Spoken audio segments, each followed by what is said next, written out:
বাঙালি খানায় সবাইকে স্বাগত জানাই। আপনারা তো অনেকভাবে শঙ্কর মাছ রান্না করে খেয়েছেন। একবার আমার মতন করে সহজ পদ্ধতিতে আপনিও শিখে নিতে পারবেন ছোট ছোট টিপস সহ।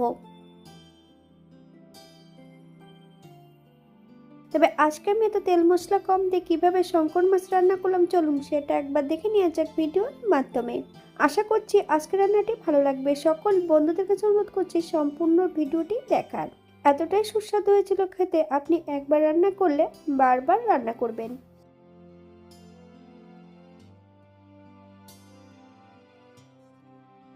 এখানে আমি আগের থেকে 500 গ্রাম শঙ্কর মাছ নিয়ে নিয়েছি। বেশ ছোট ছোট টুকরো করে ধুয়ে পরিষ্কার করে রেখেছি। 1 চামচ লবণ আর হাফ চামচ হলুদের গুঁড়ো মাছের গায়ে বেশ ভালো করে লাগিয়ে নিতে হবে।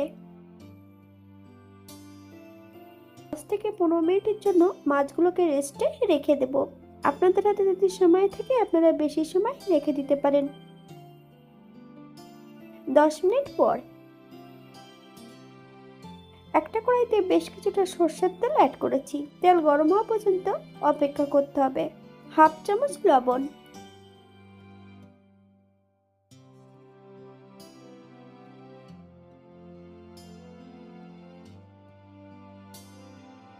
এক এক করে সম্পূর্ণ মাছগুলো তেলের মধ্যে অ্যাড করে দেব।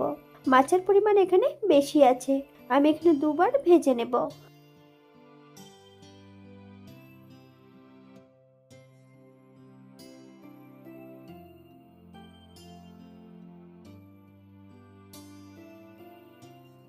মাছ ভাজার সময় যদি কড়াইতে লবণ অ্যাড করা হয় তাহলে কিন্তু কড়াইয়ের নিচটাতে কখনোই মাছগুলো লেগে যাবে না।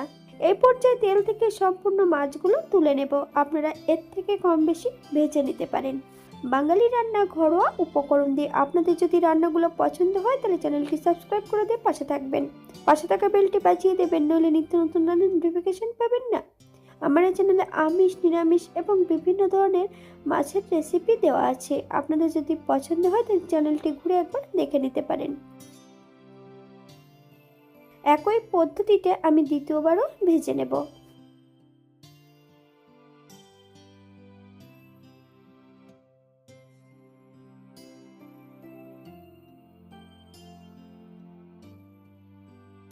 একই তেলে রান্না করব। ফোড়নে রেখেছি সাদা জিরে,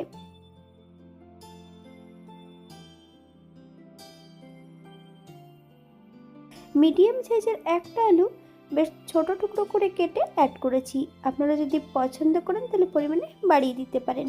হাফ চামচ লবণ আর হাফ চামচ হলুদের গুঁড়ো অ্যাড করব।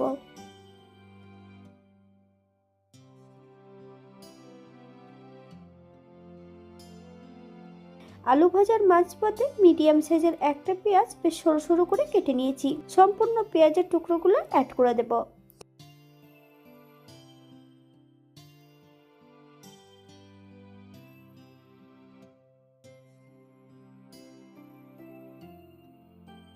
পাঁচ থেকে সাত কোয়া রসুন থেতো করে অ্যাড করব। আপনারা যদি পছন্দ করেন তাহলে পরিমাণে বাড়িয়ে দিতে পারেন। যতক্ষণ পেঁয়াজ রসুন থেকে কাঁচা গন্ধ ছাড়ছে ততক্ষণ বেশ ভালো করে ভেজে নিতে হবে। আগের থেকে আমি অপর দিক থেকে বেশ কিছুটা মশলা বেটে রেখেছি। আদা, জিরে, ধনে, শুকনো লঙ্কা একই সঙ্গে বেটে নিয়েছি। হাফ চামচ কাশ্মীরি লঙ্কার গুঁড়ো, হাফ চামচ হলুদ গুঁড়ো, বেশ কিছুটা জল দিয়ে বেশ মশলাটাকে বেশ ভালো করে মিশিয়ে নেব।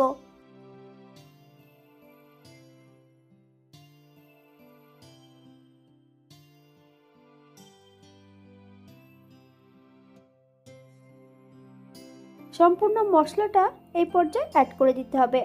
গ্যাসের ফ্লেমটা মিডিয়ামে রেখে বেশ কিছু সময় মশলাটা ভেজে নিতে হবে।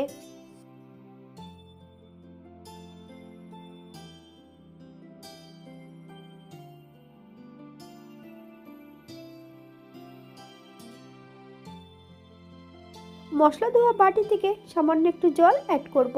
মশলা থেকে যতক্ষণ তেল না ছাড়ছে ততক্ষণ বেশ মশলাটা ভালো করে কষিয়ে নিতে হবে।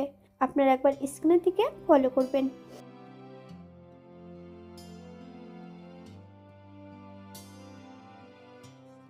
বেশ কয়েকটা কাঁচা লঙ্কা ফালি দিয়ে অ্যাড করেছি। আপনারা যদি পছন্দ করেন তাহলে পরিমাণে বাড়িয়ে দিতে পারেন।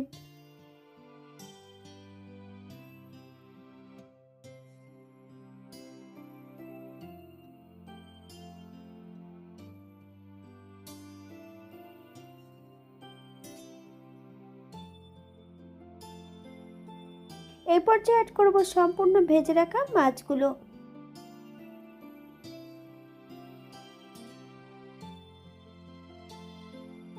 মাছ এবং মশলা সহ ভালো করে বেশ কষিয়ে নিতে হবে। 4 থেকে 5 মিনিটের মতো মিডিয়াম আঁচে কষিয়ে নিলেই হবে।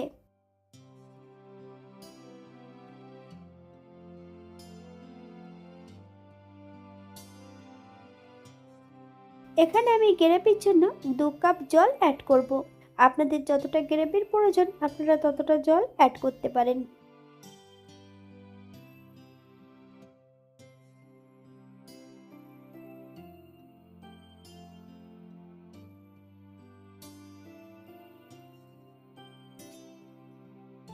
সাত থেকে 8 মিনিটের মতন মিডিয়াম আঁচে ঢাকা দিয়ে রেখে দেব।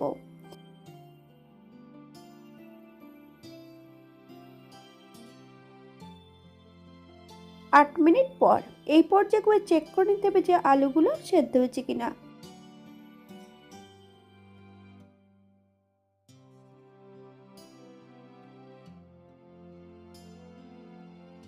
বেশ কিছুটা ধনেপাতা কুচি অ্যাড করব।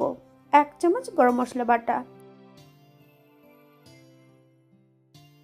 গ্যাসের ফ্লেমটা অফ করে দিয়ে 5 মিনিটের জন্য স্ট্যান্ডিং টাইম দেব, তারপর সার্ভ করব।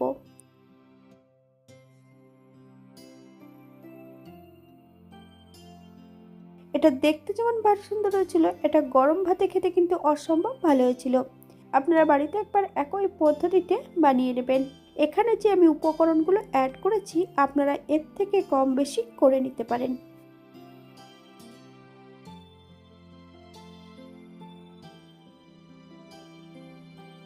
আজকের ভিডিওটি এই পর্যন্ত। সবাই সুস্থ থাকবেন, ভালো থাকবেন। অন্যদিন নতুন রেসিপি নিয়ে আপনাদের সামনে আবার আমি হাজির হব। নতুন ও পুরনো সকল বন্ধুদের অসংখ্য ধন্যবাদ ভিডিওটি দেখার জন্য। হাতে যদি সময় থাকে তাহলে একটা লাইক, কমেন্ট, শেয়ার করবেন।